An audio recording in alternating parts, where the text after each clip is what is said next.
Ongi etorri guztioi, bienvenidos a todos y todas a GZ Podcast, a Geopolíticas Podcast, el que esperemos que sea vuestro podcast de referencia sobre análisis internacional, geopolítico y pues ya sabéis que damos nuestras pinceladas de historia, de literatura y de todo lo que podemos, ¿no? Tratamos de que el internacionalismo sea algo elevado.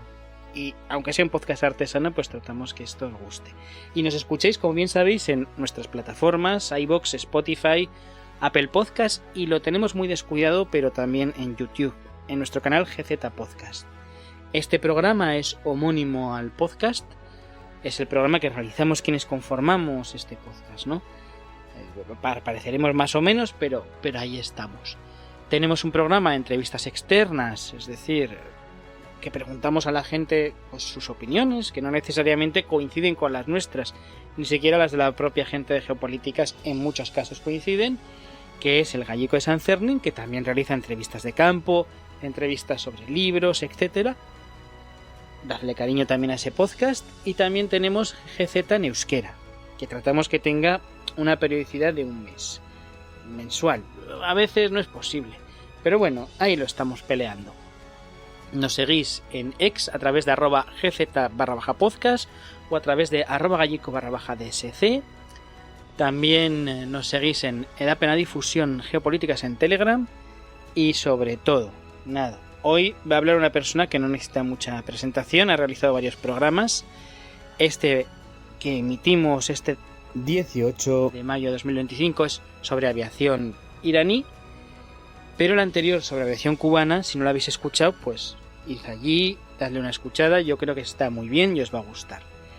Este programa sobre la aviación de Irán y algunos temas de la actualidad militar, pero también cómo se ha ido construyendo desde la revolución islámica la aviación militar iraní, pues será complementado por un programa sobre toda la guerra que ha habido entre misiles, drones, antiaéreos, que grabaremos seguramente a más tardar la próxima semana o este fin de semana, aunque lo emitamos un poquito más tarde. Este programa, pues ya sabéis que la magia de la radio pues lo grabamos la semana pasada.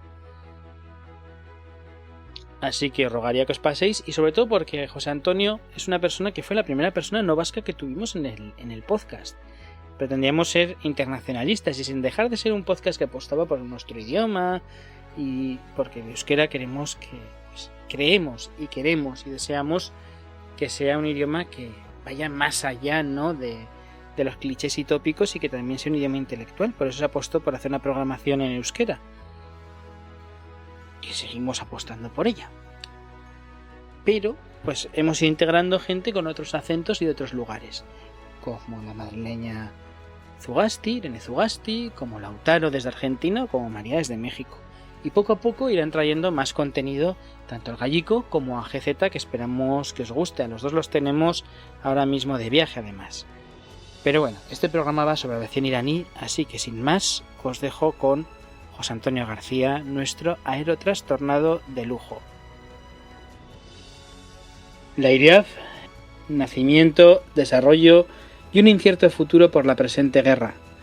Por José Antonio García, nuestro querido aerotrastornado, que no necesita de absolutamente ninguna presentación. Para quienes estéis siguiendo GZ Podcast, lo conoceréis de otros podcasts como los seguimientos que ha habido de la guerra de Ucrania, pero por supuesto todos aquellos que han tenido que ver con aeronáutica. Fuerzas Aeroespaciales Rusas, Fuerza Aérea Ucraniana, la Fuerza Aérea Cubana, la Fuerza Aérea Siria, y hoy le toca ni más ni menos que la Fuerza Aérea iraní. También tuvimos sobre la acción cinética, ¿no?, la intervención imperialista de Estados Unidos en Caracas, un programa interesante. Bueno, buenas tardes, y no te voy a decir bienvenido porque esta ya es tu casa, eres como un compañero de habitación, entonces sería un poco estúpido decirte bienvenido. Buenas tardes, José Antonio. Buenas tardes, y bien hallado igualmente. Pues, querido, vamos a comenzar con un programa que creo que es francamente interesante. El nacimiento de la IRIAF tras la Revolución Islámica de 1979.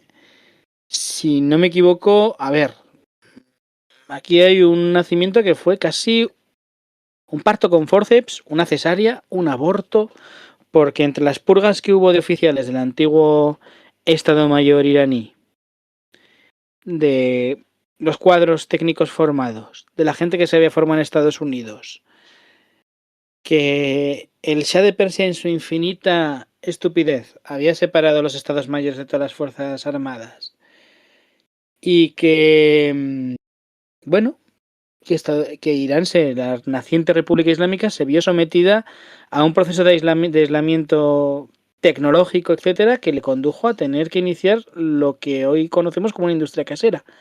¿Cómo es este parto con forceps y sudores fríos de la IRIAF? Bueno, pues cuando uno se fija en la IRIAF, en la Fuerza Aérea de la República Islámica de Irán, sí que vemos que corresponde a los clichés de lo que sería una fuerza aérea tradicional, occidental.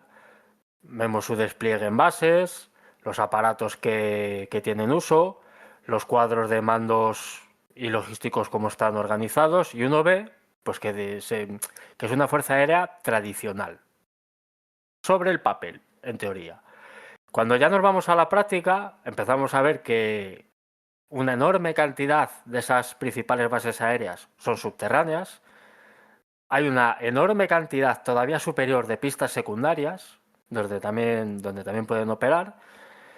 Y nos encontramos con unos cuadros que han sabido adaptarse y sobre todo crear una fuerza aérea que en su momento, la de la República Islámica de Irán, tuvo el peor nacimiento posible.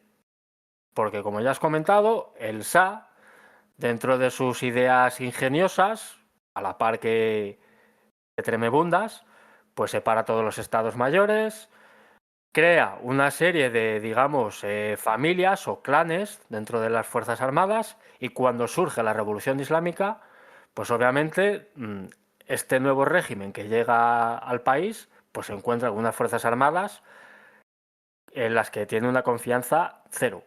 Es cierto que parte de los cuadros revolucionarios estaban dentro de las Fuerzas Armadas, eso también afecta a la Fuerza Aérea, pero se tienen que realizar una serie de purgas y destituciones, aparte de investigaciones a personal actual en ese momento de las Fuerzas Aéreas, porque como ya digo, no son de su confianza, y la amenaza de un golpe contrarrevolucionario pues es total, sabiendo que esas Fuerzas Armadas, en un porcentaje muy elevado, están cooptadas pues, por servicios de inteligencia extranjeros, principalmente británicos y estadounidenses. Claro, con estos mimbres es prácticamente crear una fuerza aérea, no desde cero, pero sí desde una situación muy cogida con pinzas. Que alguno puede pensar, bueno, es que la fuerza aérea del régimen del Shah estaba comprando F-14, había comprado un número muy elevado de F-4 Phantoms, los ahora famosos F-5, un número considerable de Boeing de alerta temprana y de repostaje en vuelo de aviones cisterna, más otra flota de aviones de transporte. Y no solo eso, sino que también se había comprometido a realizar compras de aviones como los F-16, que en ese momento estaban empezando a salir para su puesta en servicio. Se había comprometido a pagar prácticamente, si no la totalidad del desarrollo, un porcentaje muy elevado del avión que luego sería el FA-18, el Hornet, el que aquí en España conocemos como bizcocho. Entonces, si a eso sumamos todo el personal de pilotos y personal militar que se estaba formando en Estados Unidos y en Europa, pues obviamente nos encontramos con una fuerza aérea muy potente, pero que en el momento de la revolución es automáticamente desmembrado, porque llega la revolución, Estados Unidos deja de entregar los aviones, de hecho los F-14 se entregaron prácticamente todos menos uno, que fue trasladado a la escuela de pilotos en Miramar, la conocida Top Gun. Pero los misiles AGM-54 Phoenix no son entregados en su mayoría. De los más de 700 que fueron contratados, pues se entregaron aproximadamente 200. Con los Phantom y los F-5 pasa prácticamente lo mismo, no se entregan todos los aparatos ni todo su armamento. Pero claro, esta situación de revolución y tener que reempezar todo desde cero se hace a las puertas de un conflicto contra su país vecino, Irak. que este sí que está recibiendo soporte más o menos público de las potencias que estaban antes del lado de Irán. Francia a Irak le está vendiendo de todo. Estados Unidos, bueno, realmente es que Estados Unidos es quien pone a Saddam Hussein al mando de Irak, aunque es verdad que luego Saddam le salió rana. Pero en este sentido hay que decir que es Irán el que realmente pasa de ser el principal aliado en la zona, junto al Estado sionista, para ser el principal enemigo. Y tiene unas compras muy importantes que no se han llegado a completar, pero sí que han sido entregadas en un número bastante considerable, para las que no tiene repuestos. Los contratos de mantenimiento y destrucción se cancelan. Y obviamente, cuando en menos de un año vas a tener un conflicto, pues esto obliga a que este nuevo régimen pues tenga que parar con las purgas, tenga que parar con investigaciones, volver a readmitir al servicio a una gran parte del personal que, como digo, se había estado formando en Estados Unidos y en Europa, y volver a reintegrarlos al servicio. Pero con todas las limitaciones de que esos aviones no van a recibir repuestos, el combustible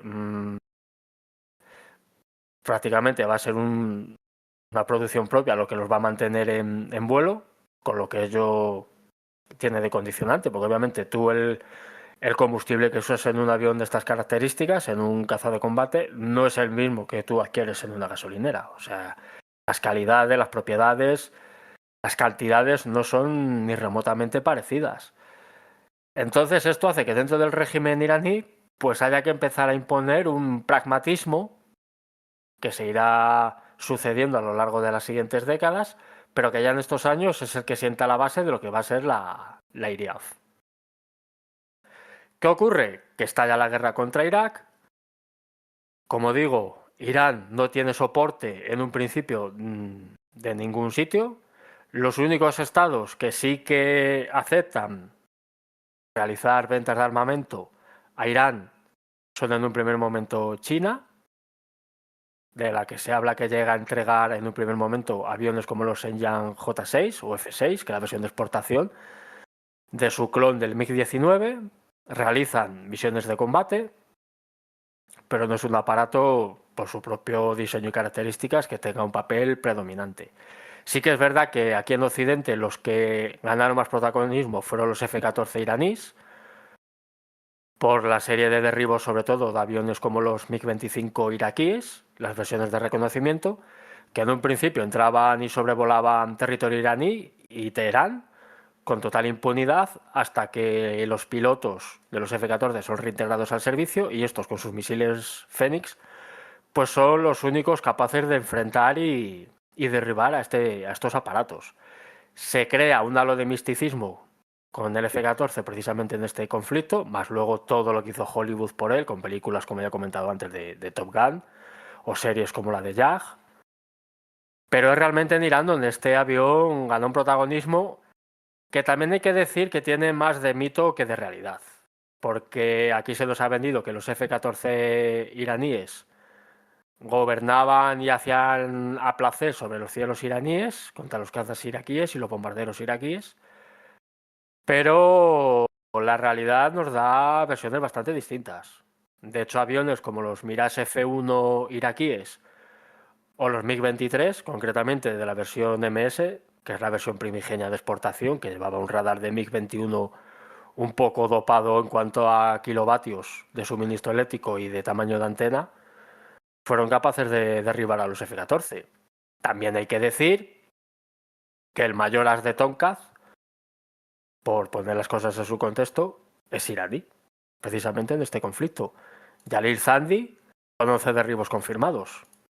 No hay absolutamente ningún piloto estadounidense de F-14 con ese registro. Pero no ya un piloto estadounidense de F-14. Ningún piloto estadounidense ni occidental que llegue a esos números. También hay que decir que por parte iraquí, el mayor as era un piloto de MiG-25 con 8 derribos confirmados. O sea que en ese sentido, cuando desde Occidente siempre se ha menospreciado a los pilotos árabes, pues aquí tenemos dos claros ejemplos de que sus números están bastante por encima de de lo que tenemos nosotros aquí en casa, entendiendo por casa Occidente. Pero bueno, al final, en este contexto, la Fuerza Aérea iraní comienza a asestar golpes, no solamente se defiende como buenamente puede de los primeros ataques de la Fuerza Aérea iraquí, porque también se dice mucho de que la guerra de Irán e Irak tiene un componente terrestre fundamental y que el componente aéreo es algo muy secundario, y efectivamente el componente prioritario se hizo en tierra, pero la guerra aérea no llega a ser fundamental, pero tampoco tiene un rol secundario. O sea, los ataques contra las bases aéreas iraníes en un principio y la respuesta por parte iraní a bases iraquíes, en algunos casos bordeando países limítrofes entre ambos, con varios repostajes en vuelo y haciendo vuelos rasantes, ya nos demuestra que la Fuerza Aérea iraní, a pesar de ese parto tan complicado y de la situación en la que se encontraba, pues es una Fuerza Aérea operativa y que está haciendo acciones de entidad y que está plantando cara. También hay que decir que en la segunda mitad de este conflicto, que recordemos dura del año 80 hasta el año 88, si bien en un momento es Irak la que tiene el beneplácito de los países occidentales y es Irán la que está, digamos, controlada y aislada, pues sí que es verdad que esta situación, cuando Saddam le sale RAN a Estados Unidos, ese aislamiento se vuelve para ambas partes, aunque también hay que decir que sobre todo Estados Unidos empieza a armar de tapadillo ambos contendientes para que la guerra continúe. También se ha hablado mucho Permíteme. de... Sigue. Sí, permíteme un inciso y siento interrumpirte. Para que creo que lo hemos hablado alguna vez en este podcast, es decir, no en este programa, sino en el podcast, en GZ Podcast en general. Durante 8 años es una guerra que consta de varias fases. Una muy interesante para los paralelismos con la actualidad, que es la guerra de los petroleros. En esas fases tenemos dos cosas que tenéis que entender muy bien los escuchantes. La primera es Saddam, que estaba enemistado terriblemente con Siria, por eso el petróleo iraquí no podía salir a través de Banias, como ahora va a empezar a salir de nuevo, porque Michel Aflaq, el fundador del Ba'ath, o uno de ellos, de esa primera ola, cristiano sirio, se mudó a Bagdad y entonces hubo dos ramas Ba'ath, la siria y la iraquí. Eso produjo que Saddam Hussein fuese en ese momento no solo que tuviese una necesidad estratégica de sacar su petróleo a través del Satel Arab, del Golfo Pérsico, sino que además se fue. Las potencias occidentales y la Unión Soviética le dieron luz verde para esta guerra con Irán. Luz verde, y Alemania Occidental, Estados Unidos, Francia y la Unión Soviética armaron hasta los dientes a Saddam Hussein al punto de llegar a tener una de las fuerzas aéreas del mundo más grandotas, ¿no? Era una de las... Estaba en el top 25 por ahí, ¿no? Andaba la iraquí bastante bien, ¿no? Andaba... Creo que rondaba la sexta posición. Por eso, la sexta posición más o menos. Y luego, ahora creo que vamos a hablar de algo muy interesante de soslayo, que merecía un programa entero, que es el Irán Contra. Cómo Estados Unidos acabó armando a Irán con armamento británico, estadounidense e israelí. Es decir, pero en el caso de los aviones, pues veremos que creo que los Tomcat, ¿no? Los F-14, cuando reintegraban los pilotos podían volar un 20% de ellos. Había que canibalizar piezas, no había muchos misiles, pero en estas fases de la guerra, en un momento Estados Unidos no quiere que ninguno de los dos bandos acabe por ganar, aunque acabó ganando Irán, sino que quiere eternizar la guerra, quiere que se estanque, quiere que se enquiste y claro, pues tiene que, con narcotráfico por medio, con cosas muy raras, tiene que hacer llegar a Irán misiles. De hecho, algunos funcionarios que estaban diciendo que es un problema que Irán desarrolle misiles actualmente, creo que alguno pisó la cárcel por armar a Irán en este caso. Pero bueno, perdón, era un inciso para que la gente tenga un marco de lo que vas a hablar. Pero sigue, por favor. Sí, hay que decir que en este contexto en el que a Irán se le ha aislado e Irak está siendo dopado por prácticamente todas las potencias del globo, no solamente por el occidental, sino que la Unión Soviética también actúa a su favor, porque no solamente Alemania Occidental suministra pertrechos y armamento a Irak, la Unión Soviética y el Pacto de Varsovia tuvieron instructores y entregaban aviones de primer orden al Irak de Saddam Hussein. De hecho, algunas de las misiones, esto no es oficial, pero sí oficioso, algunas de las misiones de reconocimiento sobre Teherán, que se hacían al inicio del conflicto, con los Mi-25 de reconocimiento, eran realizadas por pilotos de la Alemania Oriental. Que no deja de ser también algo curioso cuando Alemania Oriental, RDA, no era un país usuario del Mi-25, pero tenía pilotos formados en los MiG-25.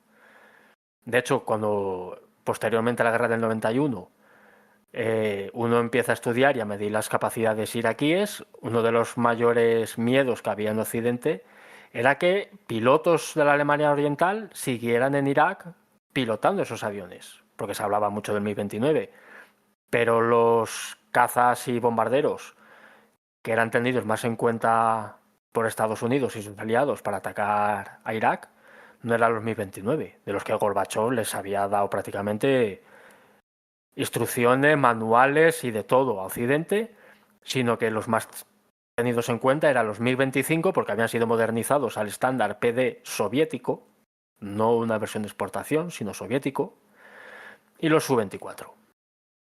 ¿Pero qué ocurre con Irán cuando Estados Unidos decide que este conflicto hay que alargarlo? Pues que aprovechando la financiación de la contra nicaragüense, pues a través de la CIA y de aerolíneas conocidas y de las que se ha hablado en podcast de otros compañeros como los de Casus Belli, pues Air America, que era una aerolínea tapadera de la CIA, aprovechando la financiación para la contra nicaragüense y grupúsculos de este tipo, pues empieza a dar de tapadillo a Irán financiación, repuestos muy básicos y repuestos muy básicos para la flota de Phantom y F-5 y F-14 que permiten en un primer momento a Irán crear una pequeña industria para clonar esos repuestos y poder producirlos ellos localmente, pero también permiten poner en servicio más aviones F-14 que en un principio fueron canibalizados en su gran mayoría para mantener una flota pequeña operativa, tanto como cargas interceptores como aviones de alerta temprana. Y como digo, también se les entregan repuestos para poner en servicio más misiles Fénix. También hay que decir que los iraníes consiguen integrar exitosamente los misiles de los sistemas SOM-Hawk, que hemos tenido aquí hasta hace no tanto servicio en España. Hay fotografías de ello, de los F-14 iraníes con misiles SOM cargados del tipo Hawk. Y posteriormente, años ya después, también se les intenta integrar misiles R-27 de origen soviético, que son los que tenían los MiG-29 y Su-27, en los Tomcat. Pero esta integración no se lleva a cabo porque no es exitosa. Se intenta porque son misiles superiores a su contraparte occidental, el Sparrow estadounidense, pero como digo, no llega a buen puerto. ¿Qué ocurre? Que con esta financiación de tapadillo, por mucho que el discurso estadounidense fuera prácticamente que Irán era el demonio, pues se les da una financiación de tapadillo y se permite que estas flotas sigan activas, sigan efectuando golpes contra Irak y que el conflicto siga activo. Para que esas dos potencias regionales se vayan desgastando, se enquisten en un conflicto y obviamente favorecer al tercero en discordia, que es Israel. Que no haya una potencia superior sobre la otra, gane el conflicto y que pueda entrar en disputa posteriormente con Israel. Obviamente, como ya has dicho, Irán sale victorioso de este conflicto cuando Irak se retira de los territorios que ocupa en Irán y posteriormente Irak ya ataca Kuwait, pero bueno, eso ya sería otra historia. Pero bueno, lo que sí que tenemos que tener claro es que la Fuerza Aérea iraní, con el papelón que tenía encima, una Fuerza Aérea que prácticamente se tiene que reconstruir después de un proceso de purgas tremendo, cuando ha sido aislada internacionalmente, cuando no tiene repuestos de ningún tipo, las entregas y los contratos se suspenden, sale victoriosa de un conflicto contra un Estado que, como ya he dicho antes, si no recuerdo mal, es la sexta potencia aérea del globo. Esto ya nos tiene que dar que pensar sobre las capacidades iraníes, no tanto técnicas, sino humanas e intelectuales. de cómo logran, primero, poner en servicio una fuerza aérea, apenas un año después, meterse en un fregado en la que muchas fuerzas aéreas habrían durado no meses, sino semanas, y no solamente eso, sino salir victorioso. Hay que decir que sí, que como he comentado antes, China sí que estuvo por la labor de ayudar. Suiza también tuvo el entente, intentó entregar unos Pilatus PC-7, pero sí que es verdad que las entregas que se hicieron a Irán fueron contadas, quitando la excepción de los F-6 chinos y posteriormente los Chengdu J-7, que es la copia del MiG-21. Pero sí que es verdad que o eran compras que no se declaraban, no se declaraban directamente o se declaraban con números inferiores. Todo porque el aislamiento internacional hacía que cualquiera que vendiera cualquier cosa a Irán automáticamente pasase a estar en la picota.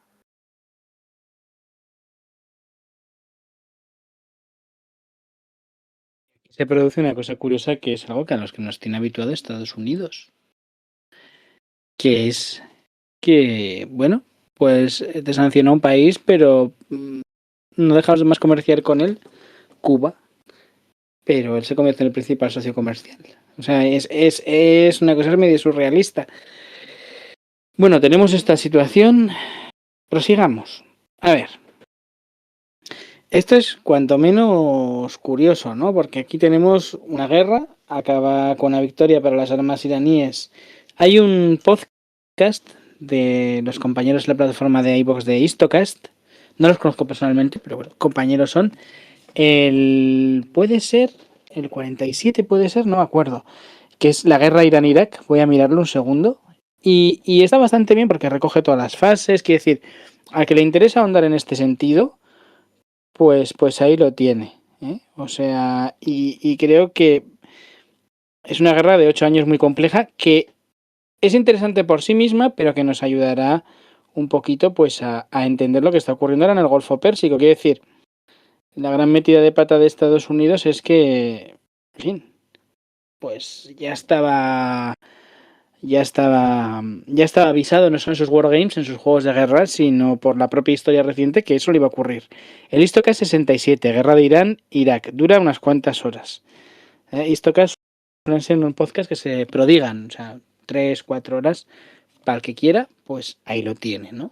Aquí tratamos de ser buenos compañeros y de reconocer el trabajo de los demás.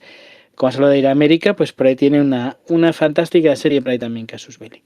Bueno, estamos en la Fuerza Aérea de Irán y llega al final de esta guerra, ¿no? Esta guerra tiene que acabar, quiere decir, final de los 80.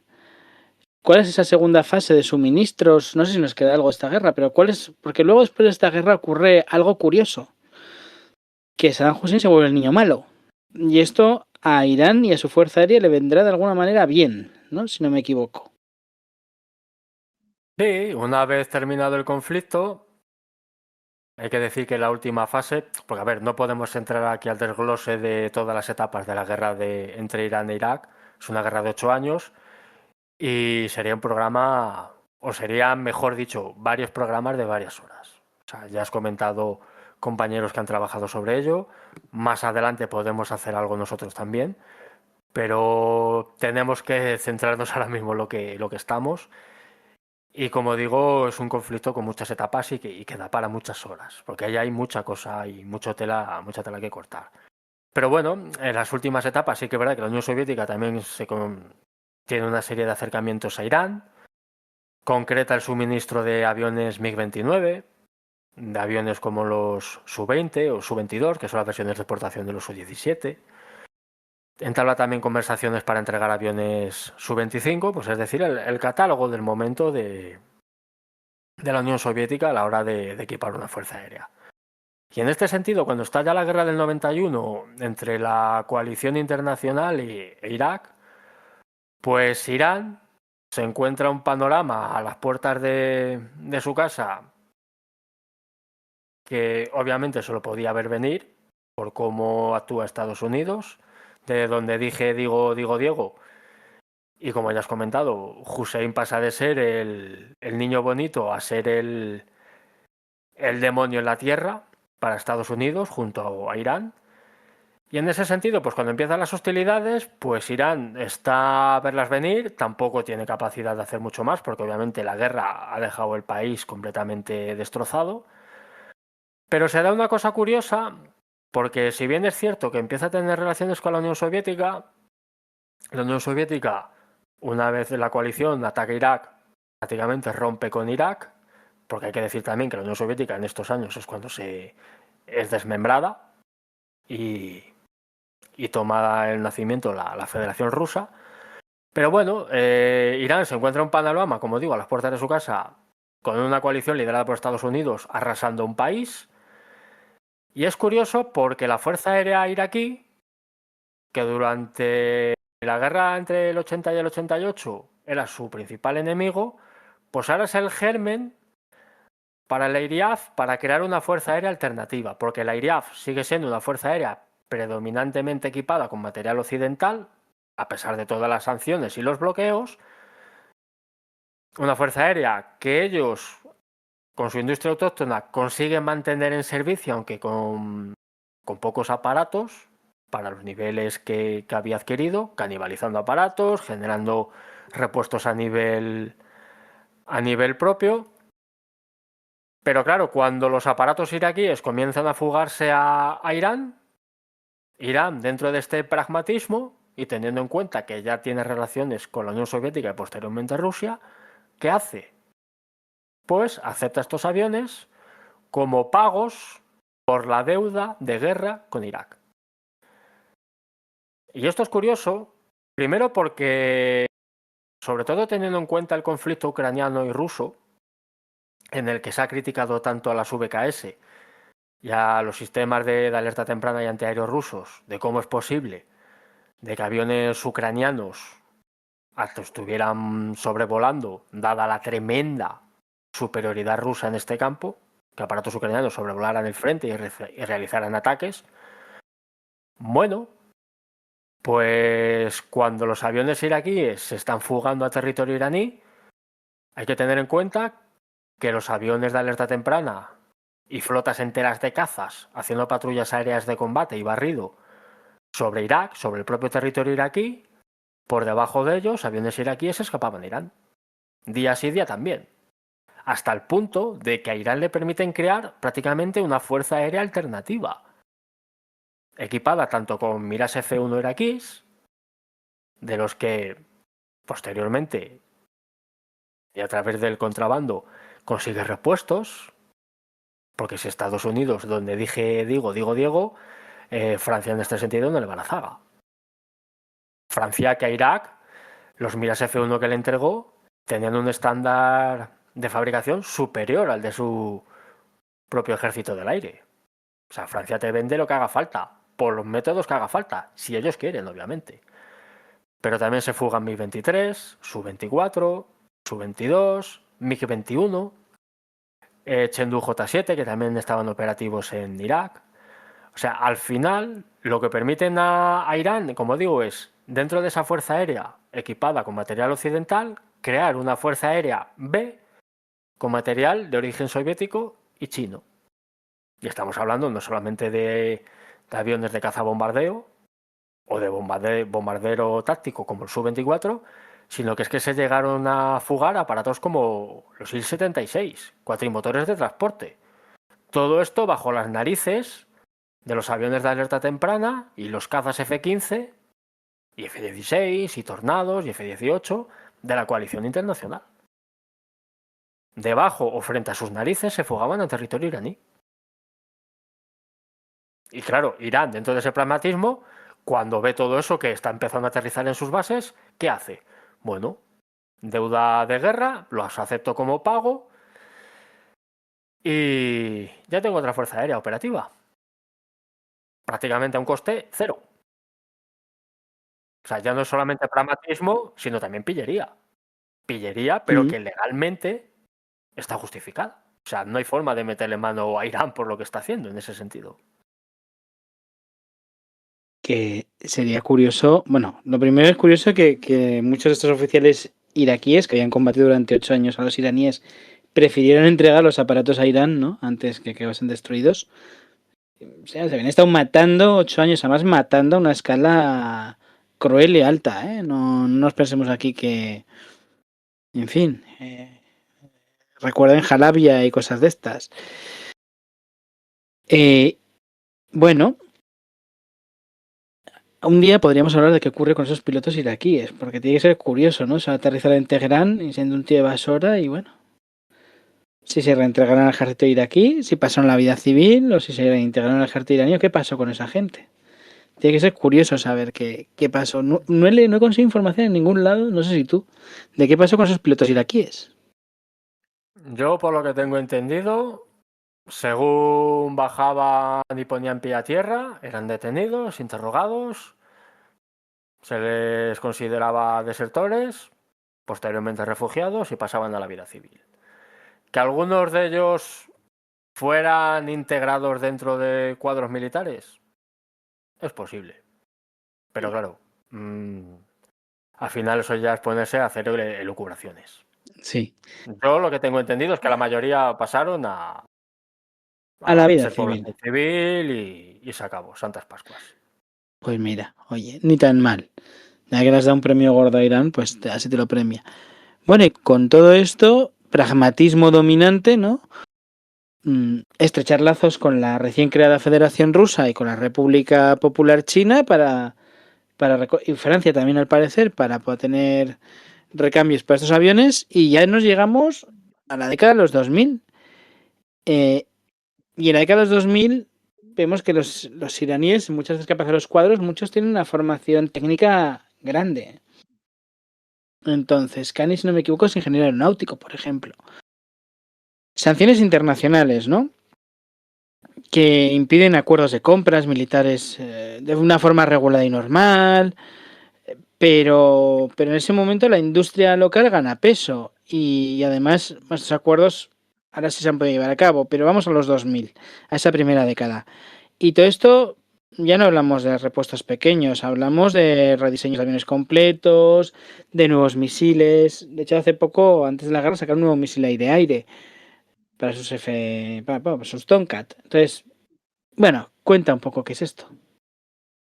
Bueno, pues con esta IRIAF B, lo que le permite a Irán es acercar y estrechar lazos, sobre todo con la nueva Federación Rusa y China, porque a ellos es una situación que también les favorece. Al final es un cliente que les está comprando armamento y ellos hacen unas previsiones y unos contratos para el suministro de repuestos y dar formación para esos materiales que se van a entregar, pero se dan cuenta o se encuentran con que su cliente de repente tiene más material.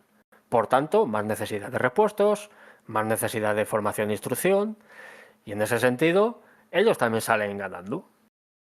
Es un win-win para todas las partes. Mientras Francia lo sigue haciendo, digamos, de tapadillo, y es verdad que mete la tijera y paran en un plazo relativamente rápido, China y la Federación Rusa pues van estrechando lazos cada vez más, no solamente para la entrega de repuestos de estos materiales y aviones nuevos como los MiG-29, sino que también permiten estrechar lazos en otros campos tecnológicos dentro del área militar, como es el desarrollo de misiles, todo el tema de la industria electrónica.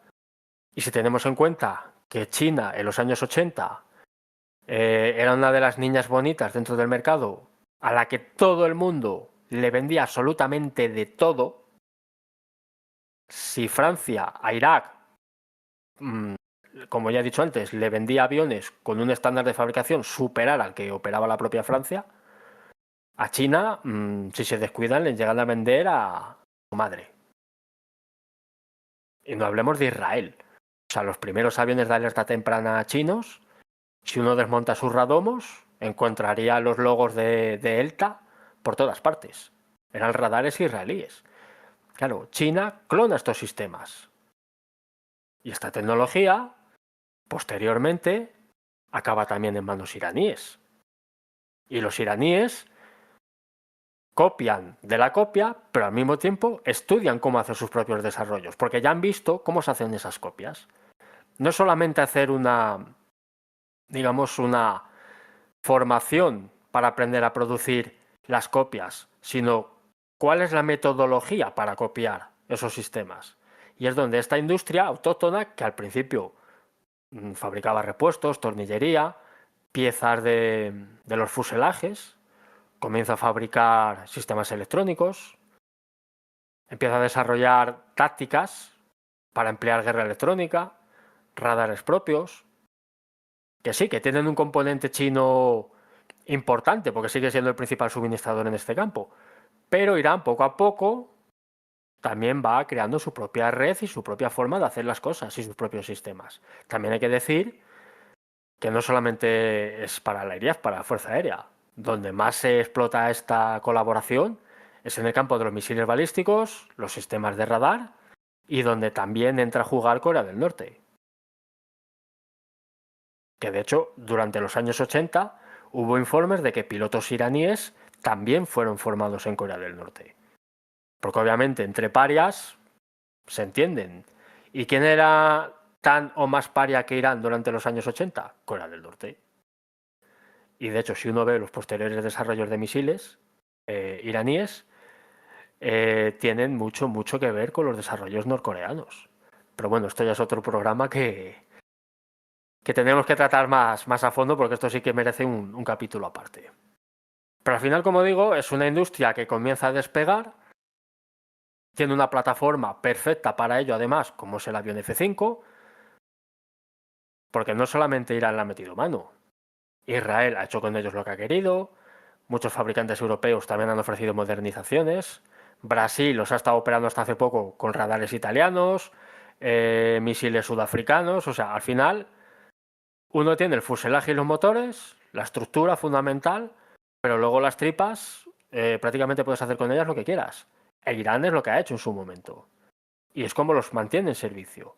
Y es verdad que aquí en Occidente, cuando se presentaban estos desarrollos, se hablaba de que poco más o menos que habían reparado los F-5 y que estaban en servicio con los mismos sistemas de los años 60 y 70. Pero nada más lejos de la realidad. Por dentro, o sea, lo que es el cascarón era un F-5, pero por dentro eran aviones completamente diferentes. Mantenían, como digo, fuselaje y motores. A los motores previsiblemente también habrán conseguido meterles mano. Pero lo que son los interiores, la electrónica y los sistemas de esos aparatos son radicalmente diferentes. Y parte de su armamento también.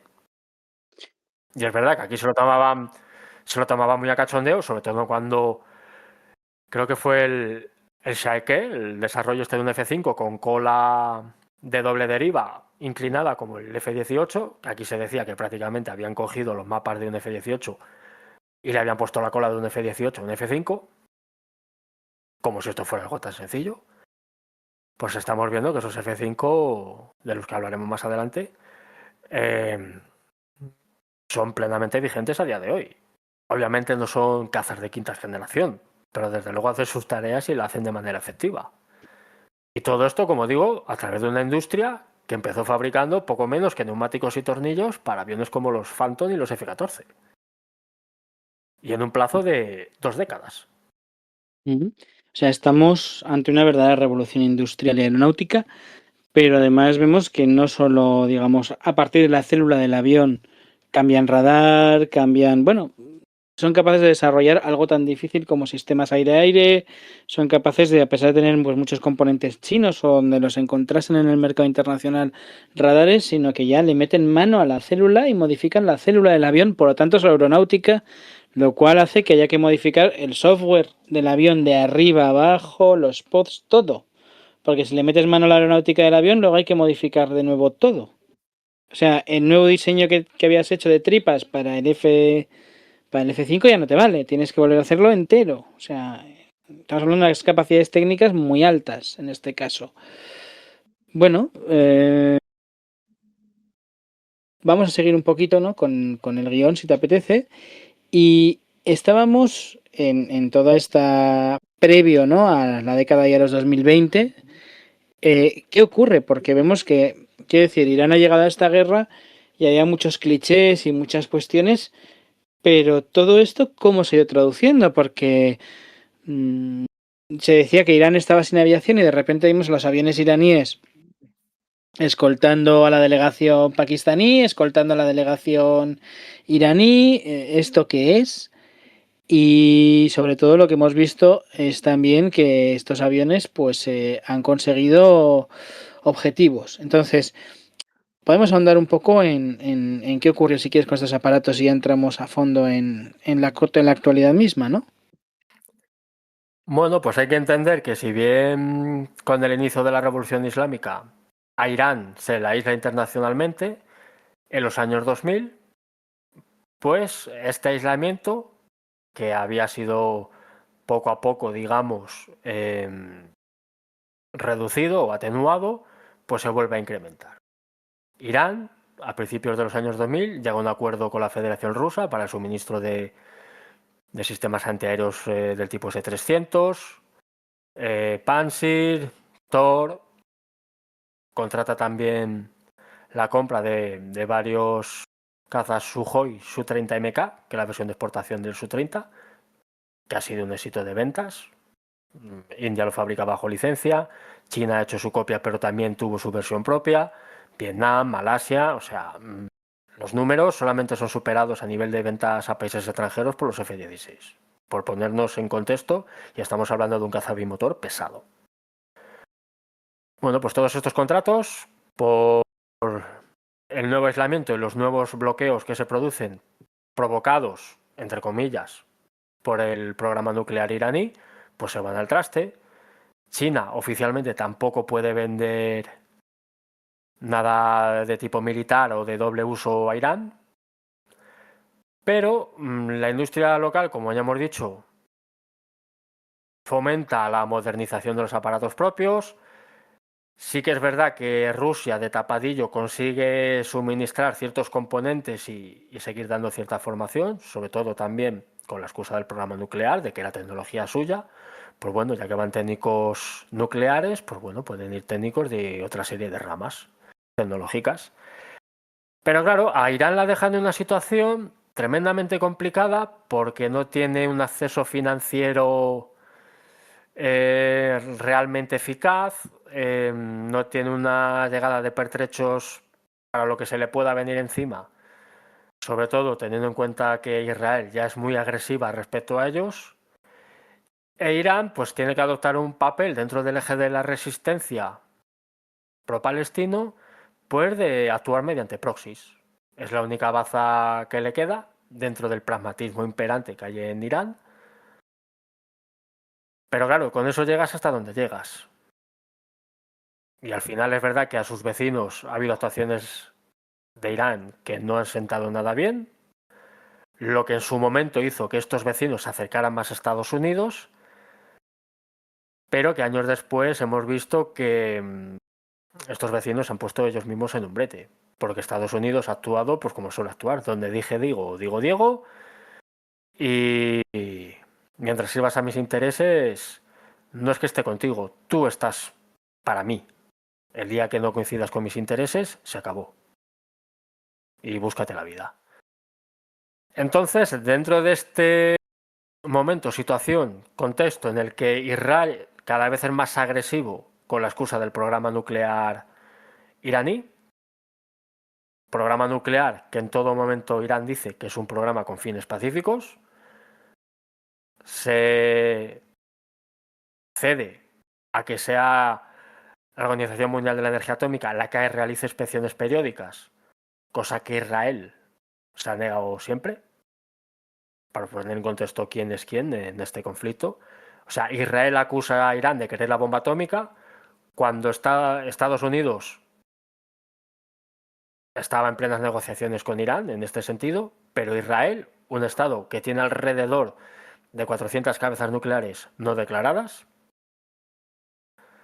con sistemas para su lanzamiento como submarinos entregados por Alemania, submarinos que no están sujetos a ningún tipo de control, no es un país firmante de la no proliferación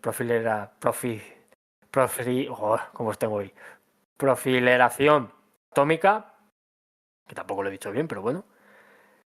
O sea, un Estado que tiene bombas nucleares y que no es capaz de firmar acuerdos internacionales para que no aumenten el número, está acusando a otro país que sí está sujeto a inspecciones y que declara que su programa nuclear es pacífico, porque aparte el propio líder espiritual del momento dice que esas armas van contra sus propias creencias, acusa a Irán de querer la bomba atómica.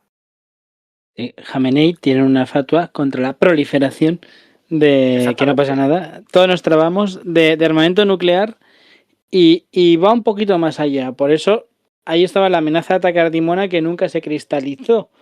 Porque es decir, la propia doctrina militar de la República Islámica, precisamente por ser un régimen teocrático duodecimano con el poder de las fatuas de este señor, del jefe del Estado, pues Ali Khamenei dijo que no. Y además no solo se acaba con las vidas humanas, sino que se acaba con la naturaleza en sí misma. Entonces que el pecado contra Dios era, vamos, una cosa enorme. Porque era acabar no solo con un enemigo, sino con los humanos, con la flora y con la fauna. Entonces eso no. Curiosamente, mucho más humanista que la contraparte. Entonces, en fin. Perdona, prosigue, que estábamos aquí con el duelo de F-35 contra la realidad. Sí, al final, pues lo que nos encontramos es una situación muy parecida, previa al conflicto contra Irak en los años 80, en la que tienes a una Irán prácticamente atada de manos internacionalmente, otra vez aislada, de hecho, se puede decir que con un aislamiento más fuerte que el que sufrió en los inicios de la Revolución Islámica, y ya no tiene delante Irak, tiene Israel y sobre todo a Estados Unidos, la primera potencia militar del planeta. O sea, los precedentes eran bastante negros. Claro, Irán dentro de esta situación, pues tirando de pragmatismo, ha estado desarrollando una red de bases subterráneas, no solamente para su fuerza aérea, sino también para su fuerza de misiles. A nivel técnico, es un estado con una formación sobresaliente, y hay que decir que entre el 60 y el 70% de sus cuadros técnicos son mujeres. Algo curioso en un estado en el que poco más o menos que la mujer aquí se nos dice que ni pincha ni corta, con todos los problemas que hay en Irán en este sentido, que no son pocos, que a ver los haylos. Pero bueno, al final ya estamos viendo cosas que no encajan con el discurso. No solamente a nivel social, porque aparte Irán como sociedad es una sociedad muy bien preparada, una clase media muy capaz y muy bien formada, y de que desde luego no es ese régimen teocrático cerrado cuasi medieval que aquí se nos está contando. De hecho, si Israel ha puesto tanto énfasis en acabar con Irán, que es su principal rival en la zona, es porque Israel sabe perfectamente de las capacidades iraníes. O sea, cuando aquí veíamos F-5 con colas de doble deriva, o ese avión pequeñito que Irán en su momento nos vendía, creo que era el Kasher, el 313, que vendían como un caza de quinta generación autóctono.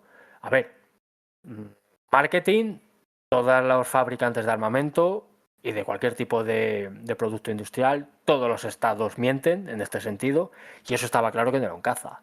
8 años después, se ve que ese avión, entre comillas, pequeñito, con una forma muy similar a los drones actuales, con un motor de fabricación de origen civil que apenas entraba en la célula y un piloto que prácticamente parecía un Lego ahí metido, eso estaba claro que no era un caza, eso era un dron. Dentro de lo que nos dijeran los iraníes. Pero Israel, por ejemplo, sabía muy bien de estas capacidades, y mientras en Occidente el cachondeo era generalizado, el Mossad tomaba buena nota. Otra cosa no, serán unos asesinos y unos genocidas. Pero el Mossad, por desgracia, sabe hacer muy bien su trabajo. Que no solamente es matar gente de manera indiscriminada, también es recabar información. Israel, viendo el desarrollo tecnológico iraní, se le estaban empezando a poner los pelos de punta. Y obviamente por eso la presión a Estados Unidos constante para atacar a Irán. Un ataque a Irán que durante las administraciones del partido, que eran, digamos, del Partido Demócrata, tanto de Obama como con Biden, esas negociaciones, aunque largas, sí que, digamos, tenían un fin en el que se permitía a Irán una cierta autonomía y que hubiera mayor control sobre su programa nuclear, pues prácticamente eran boicoteadas en todo momento por Israel. Y en el momento que la administración Trump llega en un primer momento al gobierno de Estados Unidos, se acaba el acuerdo nuclear iraní, se lo lleva por delante, pero no solamente se lleva el acuerdo por delante, sino que deja con el culo al aire al resto de sus socios europeos que también eran firmantes de ese acuerdo y garantes. Y esto lo hace durante su primera administración. En este sentido, ya Trump, digamos, va sembrando lo que va a venir después con su segundo gobierno. Y en el momento que logra cerrar digamos, el problema venezolano y garantizarse para ellos una línea de suministro de petróleo, es cuando ataca Irán. Aunque ya hubo una guerra previa entre Israel e Irán, pero bueno, al final era una guerra en la que el componente aéreo iraní lo que hizo fue quedarse sus bases subterráneas, sobrevivir, ya tendremos nuestra ocasión, lucharemos otro día, y prácticamente respondían con salvas de misiles. Salvas de misiles que ya pusieron en tela de juicio las capacidades antiaéreas y de alerta aérea de Israel, de su famosa cúpula de hierro, que luego no ha sido tanta. Pero esto al final han sido los precedentes respecto al conflicto que tenemos actualmente. Vamos al conflicto, cuéntanos, ha habido algún momento del conflicto bastante interesante y resulta que... ¿Cómo se llamaba? El top de Maverick. Maverick es persa, no sé cómo se dirá Maverick en farsi, pero Maverick no es estadounidense. Así que vamos cuando quieras. Bueno, pues nos encontramos en un conflicto, el que tenemos en ciernes actualmente, que para Irán es una guerra vital, es una cuestión de supervivencia, porque tanto Israel como Estados Unidos en su momento declaran que lo que quieren es acabar con el régimen iraní. Como han hecho en tantas ocasiones, Estados Unidos lo que hace es armar a grupos dentro de Irán, empiezan a hablar de la represión iraní, que existe, pero de repente empiezan a hablar de unas cifras de 30.000, 40.000 muertos. Y yo sinceramente, si Irán como régimen es tan cerrado, tan hermético, no deja entrar nada, ¿cómo tienen acceso a esas cantidades, a esas informaciones? Porque luego también se habla de, como he dicho antes, de que Irán es un régimen cuasi medieval. En redes es fácil ver que Irán de medieval tiene poco, a pesar de todos los aislamientos y los bloqueos que ha sufrido.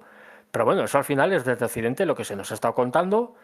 Y es curioso porque del mismo tiempo que ha habido muchos medios y sobre todo, digamos, grupos progresistas que han criticado y siguen criticando a Trump por sus ataques sobre todo a comunidades como la LGTBI o a comunidades inmigrantes, cuando Trump ha atacado a Irán, ya las críticas eran más con la boca pequeña.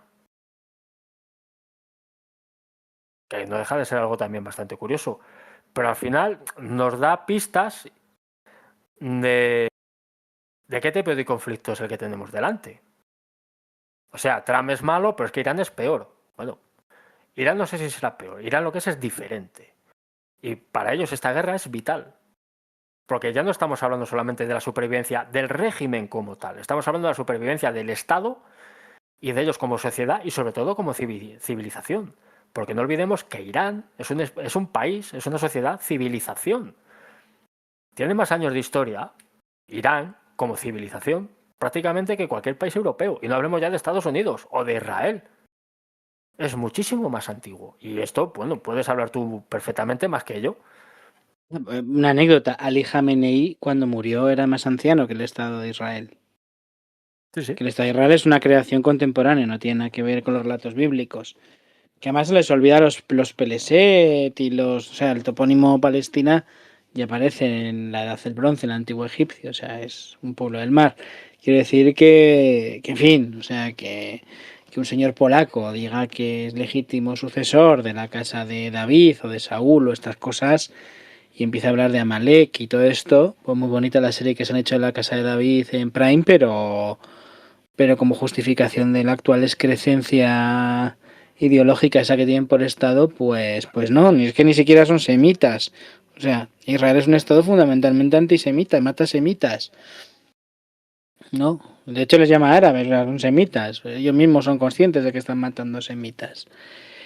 Bueno, pues, ¿qué más ocurre en cuanto a... Es decir, hemos visto una superioridad en dronería, pero estamos en concreto con el tema de la aviación. ¿Qué más cositas ocurren con la aviación? Yo te voy a preguntar una cosa, ya que estamos aquí en confianza y nos oyen los que nos vayan a oír, unas cuantas cientos de personas. A ver, Israel por sí mismo tenía capacidad de despegar de Nevatim con sus F-35 y bombardear Teherán sin que un avión cisterna, es una pregunta muy concreta, sin que aviones cisterna estadounidenses los equipen en el aire, sin información estadounidense. Y luego también, no sé si quedan respuestas iraníes de las que hablar, porque creo que son interesantes. Y perdona que te corte el discurso, pero es que esa duda me ha surgido durante toda esta guerra. Si no es que la guerra la empezó Israel, bueno, ¿podían empezarla ellos solos? A ver, la respuesta corta es sí. Podían empezarla solos. La respuesta larga es sí, con muchísimos matices. Y podían empezarla. Pero sería una guerra de una duración extremadamente corta. Porque, a ver, Israel tiene sus propios aviones cisterna. Cuando ha estado participando dentro de los conflictos en Siria para acabar con Siria, ha sido para crearse una autopista aérea y poder atacar a Irán. Eso es algo innegable. Pero ¿cuál es el problema? Que Israel e Irán siguen estando muy distantes. Si Israel quiere llegar con su aviación y poder hacer ataques en profundidad dentro de Irán, se queda sin estocajes de armamento en cuestión de horas. Y eso, ante una respuesta iraní, nula. Por eso, la necesidad de que Estados Unidos participe, porque al final, sí, tú puedes tener un F-35, ser invisible al radar y todo lo que tú quieras, pero claro, para que ese avión llegue a Irán, aparte del repostaje en vuelo, tiene que tener tanques adicionales de combustible y una capacidad de armamento bastante más limitada. Entonces, la permanencia sobre los objetivos va a ser muy escasa. Y objetivos que tienen que estar en la parte más occidental de Irán, no en profundidad. Si a eso le sumas que la inmensa mayoría de las bases aéreas y de misiles en Irán son subterráneas, con una cantidad ingente de pistas secundarias, pues obviamente Israel sabe que puede hacer un primer ataque, pero que malamente va a hacer un segundo y que no va a haber un tercero, porque no tiene capacidad para ello. Necesitaba Estados Unidos sí o sí, pero su capacidad logística, su capacidad de pegada, de ahí que hayan desplegado grupos navales, y también su capacidad de repostaje en vuelo y su capacidad de reconocimiento satelital y de guerra electrónica, porque Israel por sí sola, como ya digo, puede hacer un primer ataque, no puede hacer más. Y obviamente, ¿qué hace la IDF en este contexto?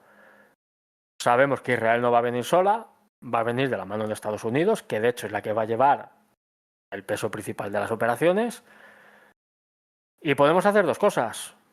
Podemos marcarnos una jugada a la Serbia de salir al aire con los aviones y salir a morir. O nos quedamos en tierra, bien resguardaditos, y como ya hemos hecho anteriormente, ya combatiremos otro día. Y esperaremos nuestras ocasiones para poder salir desde las bases que estén más recónditas, más lejos del alcance de los ataques tanto sionistas como de Estados Unidos, y poder golpear objetivos de oportunidad cuando tengamos ocasión para ello. Eso es lo que ha hecho Irán. Guerra de guerrillas en el aire. ¿Tiene capacidad para hacer más? No. Pragmatismo puro y duro. El pragmatismo para mantener, primero para hacer nacer la Fuerza Aérea, posteriormente para mantenerla, reequiparla. Y ese pragmatismo que ha servido para hacer crecer al Estado en todas sus facetas, ¿y qué es lo que ha mantenido vivo Irán? Pues es lo que están planteando ahora. Guerra de guerrillas aérea. al principio, ¿dónde estaba la Fuerza Aérea iraní? No estaba planteando batalla. Bueno, es que, ¿qué batalla va a plantear? Los serbios lo intentaron. Y eran aviones que a los 5 o 10 minutos de salir al aire eran derribados y sus pilotos muertos. O en el mejor de los casos se eyectaban y quedaban heridos. Ya no estaban en servicio. O sea, ¿por qué Irán tiene que hacer eso? No puede. Lo que sí que ha hecho en las distintas fases de este conflicto, pues cuando ha podido, se han visto aviones como los Mi-29, aviones Phantom, incluso entrenadores como los Yak-130, sí, sobrevolando Teherán y algunas regiones más, pues para mostrar que siguen presentes, intentar derribar los drones de reconocimiento que sí que campaban en un principio a sus anchas por territorio iraní, pero de los que han derribado unos cuantos. Y no solamente eso, porque ¿cuántas veces han anunciado Estados Unidos e Israel que han acabado con la red de defensa aérea iraní? ¿Con cuántos aparatos debía de estar Irán ahora mismo? Si los han destruido por docenas o centenas, sionistas y estadounidenses. Pues resulta que esos aparatos siguen volando. Bueno, un F-35 anuncia el derribo de un Yak-130. Y aquí en Occidente, sobre todo algunas comunidades de analistas occidentales, celebrando el primer derribo de un F-35 de otro tipo de avión. Un Yak-130, un entrenador subsónico. Por nada. Que le pregunten a los pilotos del Su-57 cuántos derribos llevan. Y no de aviones de entrenamiento. De aviones de primera línea de combate. Patético. O sea, es al final surrealista. Y cuando ya hemos visto que un F-35 ha sido alcanzado, porque obviamente el F-35 sí es furtivo al radar, a cierto punto. Es furtivo a los sistemas infrarrojos. Sus propios diseñadores ya sabían que no. Es más, sus propias limitaciones de velocidad eran porque ante los sistemas infrarrojos cantaba la traviata y su propio revestimiento antirradar se degradaba con una rapidez pasmosa. Entonces, pragmatismo, que lo que se nos viene encima va a tener un componente furtivo. Vamos a desarrollar sistemas de detección infrarroja y misiles de guía infrarroja. Pero bueno, esto ya también lo trataremos en un tema y en otro programa más adelante. Pero al final es eso, pragmatismo puro y duro, guerra de guerrillas. Cuando han tenido ocasión, han intentado atacar bases estadounidenses en la zona. Se habló de que una pareja de Su-24 había sido derribada intentando llegar a una base, creo que en Qatar o en Kuwait. Posteriormente hemos sabido que sí, que esos dos Su-24, de los que solo han aparecido los restos de uno, fueron derribados. Pero ha habido otro ataque exitoso también con aviones Su-24 contra otra base estadounidense y la más famosa, realizada por estos F-5 iraníes, en la que creo que ha sido en una base en Kuwait, pues prácticamente entraron no a placer, pero un ataque rasante de manual, que ahora parece que para algunos ha sido algo súper tecnológico, súper intrincado, lo más de lo más. Señores, ha sido un ataque en vuelo rasante de los que se llevan haciendo décadas. Vas volando por debajo del horizonte radar, te plantas en la base enemiga y con un poco de suerte sueltas tus armas y te vas corriendo. Ni más ni menos. Llegar, pegar y correr. Ni más ni menos. Eso se lleva entrenando décadas. Sí, alguien ha aprendido muy bien de lo que hicieron estos meses en las argentinísimas Islas Malvinas los pilotos argentinos, que fue algo parecido. Pilotos ucranianos en su conflicto con Rusia. Pero es que vamos a ver, es que los propios pilotos de Phantom en su momento del Ejército del Aire entrenaban este tipo de misiones. Misiones en las que vas volando a menos de 100 pies de altura, que estamos hablando de menos de 100 metros, bastante menos, a velocidades de 600 nudos o más. O sea, si no rozando la velocidad del sonido, superándola. Con un avión cargado de bombas en vuelo rasante. O sea, esto se lleva entrenando décadas. Y es lo que ha hecho Irán. Lo que pasa es que no es lo mismo que estas misiones se hagan contra los rusos, que son poco menos que unos inútiles, como aquí se nos vende en Occidente, a que se lo hagan a Estados Unidos con sus infalibles sistemas Patriot. Se los han comido con patatas. Y es curioso porque además este ataque, cuando se ha hecho público, coincide en fecha con el derribo de los F-15 Strike Eagle por parte de un F-18 kuwaití. O sea que es que el ataque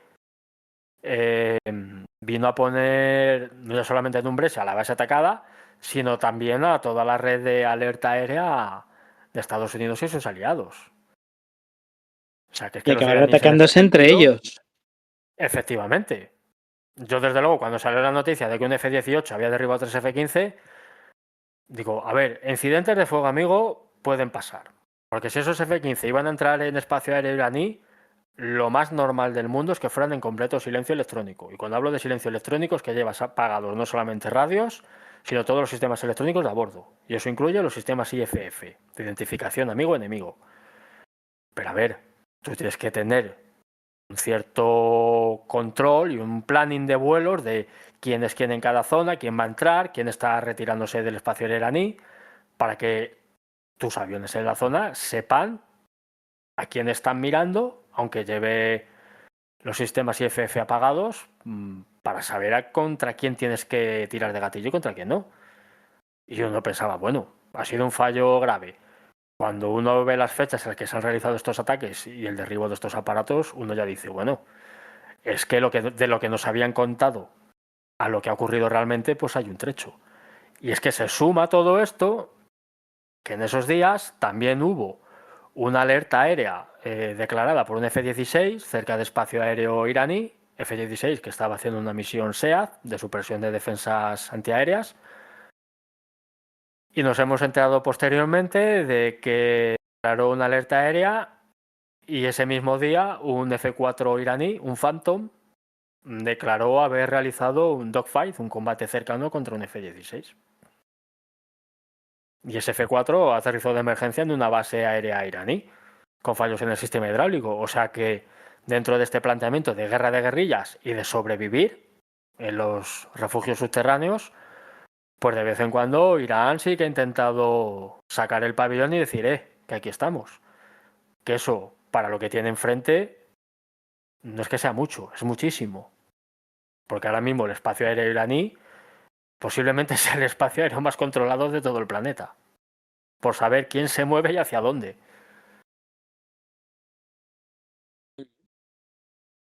O sea que por lo que tenemos y sabemos, la Fuerza Aérea iraní se está desempeñando muy bien en base a la multiplicidad de enemigos que tiene enfrente.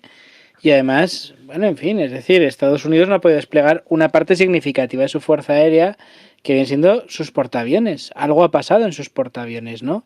Y no solo todo esto que vimos antes en la guerra, el problema que tenían de evacuación de residuos, ¿no? Con los retretes, pues literalmente con excrementos saltando por el aire y todo esto, sino parece ser que ha ocurrido otra cosa. No sé si lo hemos comentado, si lo hemos dejado de comentar, pero yo creo que merecería una pincelada, ¿no?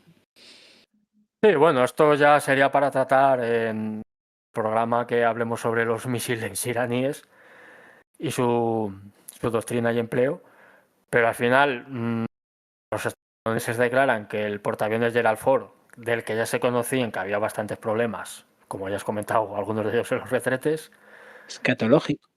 pues declara un incendio y que se tiene que retirar de la zona de operaciones. La situación de combate, de empleo intensivo, son cosas que pasan. Aparecen fotos filtradas y uno ya empieza a ver por cómo está el portaaviones y dice, oye, pues ya es un incendio serio. Pero claro, ventajas de tener a Donaldo en la Casa Blanca y que es un boca chanclas, pues que se calienta y es que Irán ha atacado el portaaviones desde 17 direcciones diferentes. Aquí la película está ganando calidad por parte iraní. Que al final uno puede decir, oye, si esto lo está haciendo Irán, ¿qué no harían los chinos? Pero al final nos pone en contexto de que no, es que Irán está limitándose a sobrevivir, está poco más o menos al borde de volver a la edad de piedra. De eso nada. Porque también ha habido muchas críticas Oye, Irán estaba empezando a recibir los Su-35 rusos. Estaba empezando a recibir los helicópteros de ataque los Mi-28, que obviamente no van a ser una oposición contra lo que tienen enfrente a nivel de cazabombarderos o contra una incursión terrestre, porque serían derribados prácticamente al momento, pero que bueno, que sí pueden patrullar contra drones y hacer acciones puntuales de reconocimiento. Bueno, pues a los Mi-28 sí hemos visto algún que otro vuelo sobre Teherán. Los Su-35, es que ¿para qué van a salir a volar? Si se los acaban de entregar, su personal, que ha estado bastante tiempo en Rusia formándose, todavía tiene que pulir muchas de sus capacidades y seguir aprendiendo. ¿Para qué van a salir? Te quedas en tu base subterránea tranquilamente y ya veremos más adelante a ver por dónde salen los tiros, cómo salimos de esta situación. Pero lo principal ahora es sobrevivir.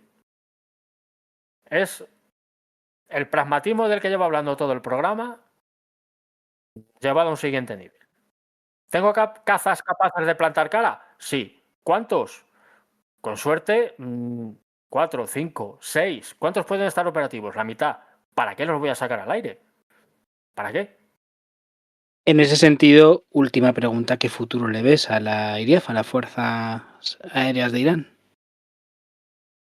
Pues todo dependerá de cómo acabe este conflicto. Porque al final hemos visto que tanto Israel y Estados Unidos han estado tonteando con la opción nuclear, de emplear armamento nuclear táctico, no ya solamente por esta crisis que hubo dentro del Pentágono, de que Donald Trump quiso acceder a los códigos, los militares no le dejaron, que esto al final habrá que ver cuánto tiene de cierto, que de este personaje nos podemos esperar cualquier cosa, pero bueno, también nos da la esperanza de que hay alguien con 2 dedos de frente en ese edificio. Algo es, visto lo visto el panorama. Pero bueno, Israel lleva tonteando mucho tiempo con ello. Lo que sí que es verdad que en este sentido China ya ha dejado bien claro que si Israel usa armamento nuclear es el fin de Israel.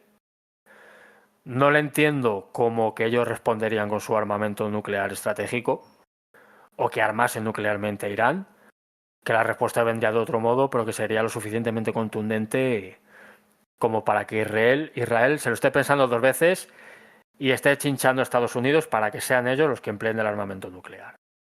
Y es más, si Rusia no estuviera empantanada en Ucrania, este conflicto hubiera tenido otro cariz. Muy posiblemente. Israel se habría tentado las ropas mucho más. Que sí, que Israel tiene sus relaciones con Rusia y todo lo que queramos. Que allí en lo visionista tiene mucho peso. Pero entre Israel e Irán, Rusia sabe con quién se juega los cuartos y de quién dependen sus cuartos. No es lo mismo. Así que en ese sentido, Irán está capeando el temporal, está en negociaciones, Pakistán mediante, y es un poco, pues, esperar y ver qué es lo que puede ocurrir. Porque China en su momento también anunció que estaba dispuesta a hacer entregas de armamento cuando las sanciones en su momento se empezaban a relajar. Se hablaba de los JF-17, que es este desarrollo chino-pakistaní de caza ligero, aunque ya de ligero en sus últimas versiones va teniendo cada vez menos, que se lo pregunten a los indios. También se hablaba de los J-10, pero al final nunca se terminaban de concretar las cosas. Los acuerdos que en su momento se vieron congelados con la Federación Rusa de entrega de sistemas SAN y de caza Su-30, ellos ya han visto que era material que iba a ser obsoleto, que no iba a ser entregado. Irán ya decía que eso no, para ellos ya no les servía. De hecho, los Su-35, que en su momento se iban a entregar a Egipto y que iban a ser posteriormente los que se entregarían a Irán, Irán ya ha dicho que no, que ellos quieren aparatos de nueva manufactura. Rusia, como pago por todo el soporte en dronería que ha realizado Irán, yo no sé cuántos de ellos les va a entregar gratis o a qué coste, pero va a ser unas condiciones muy, muy, muy ventajosas. Pero claro, para que esas entregas se completen, porque se hablaba de 24, pero desde Irán ya estaban diciendo sí, 24 para un primer paso. El siguiente serían otros 48. No 24 más 24, sino 24 más 48. Y a partir de ahí lo que pueda venir. Pero claro, con un Estado en guerra, porque siguen estando en guerra, las negociaciones son lo que son, y Estados Unidos puede tener el mismo nivel de confianza que un mono borracho con una caja de bombas, pues ¿qué queréis que os diga? Irán ahora mismo puede pensar en su futuro, puede la IRIAF pensar en el futuro. Sí, puede ir planificando en varios escenarios cómo organizarse, con qué materiales, con qué capacidades, qué cosas fomentar, qué cosas suprimir. Pero al final, cuando estés en un conflicto y sobre todo tienes a dos entes enfrente como Estados Unidos y sobre todo Israel, que no es que te quieran mantener aislado, sino que hablan abiertamente de borrarte de la faz del planeta, pues te lo tienes que pensar muy bien.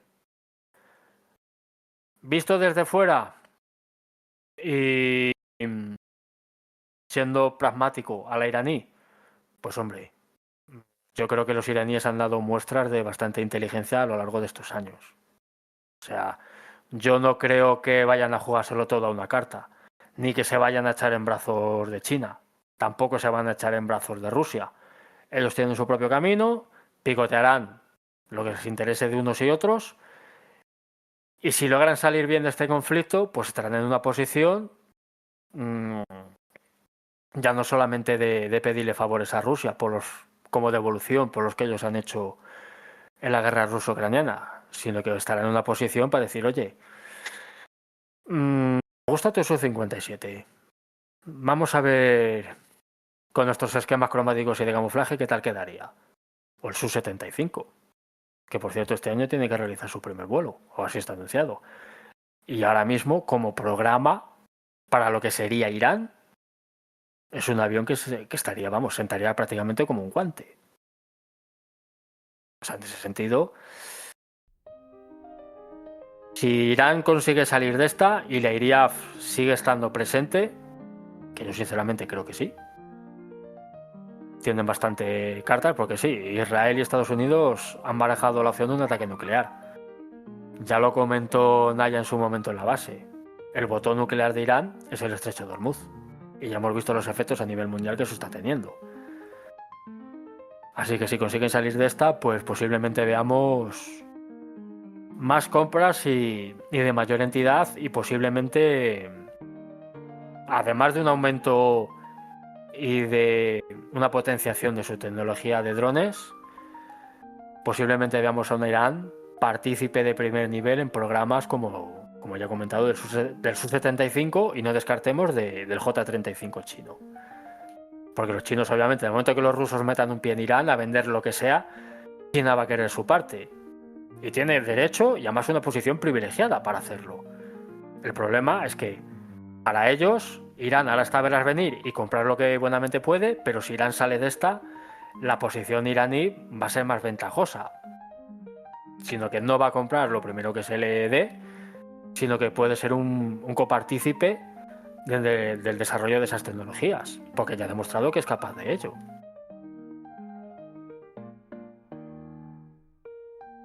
Bueno, pues esto nos deja un futuro francamente interesante con esta hipótesis de trabajo que cierras. Y este programa no es que sean partes, pero este programa seguramente será complementado por un programa en el que analizaremos drones, misiles y capacidades antibalísticas en un futuro cercano, ¿no es así? En ello estamos ya. Pues te convido hasta la próxima y te deseo que pases un feliz fin de semana. El siguiente fin de semana sonará esto. Así que hasta la próxima. Muchas gracias y un saludo a todos.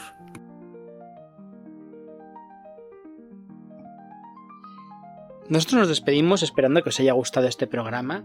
Os rogamos y pedimos, como siempre, que deis me gusta, que comentéis, que nos saludéis desde donde estéis o viváis, aunque no seáis de ahí, que siempre nos hace ilusión, que nos dejéis sugerencias, intentaremos atenderlas. Quizás no sea siempre posible, pero nosotros lo intentaremos, ¿vale? Y os deseamos lo mejor para esta entrada de semana. Y lo dicho, todas vuestras sugerencias, críticas constructivas, saludos y demás, os rogamos que lo dejéis en la casilla de comentarios. Yo soy Javier Muruzábal y esto es GZ Podcast. Espero que os haya gustado.